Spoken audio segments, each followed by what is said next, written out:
најавивте и чинам дека спроведувате безболно породување. Тоа значи, велите, секоја една мајка има право да побара и добие епидурална анестезија при породувањето. Тоа реалност ли е? Најпрво, и кој е процентот на родилки кои што добиваат оваа можност? Знаеме дека во минатото баш и не беше достапна за сите, беше еден вид на луксус, привилегија која што само дел од родилките ќе имаат.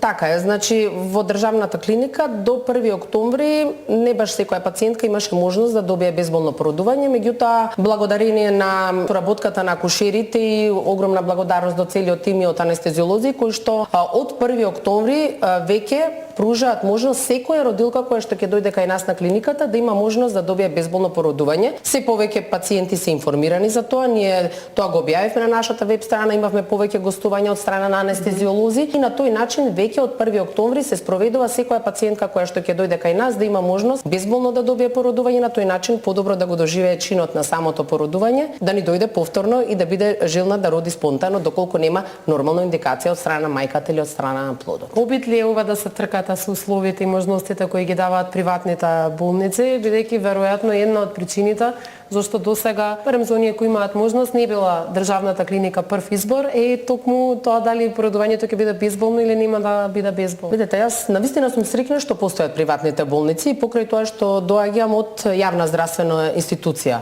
Зашто велам тоа? Например, приватните болници се тоа што беше Федерер за Џоковиќ, ќе кажам. Значи, секогаш е добра она една позитивна конкуренција затоа што се вади подобрата варијанта од другата институција.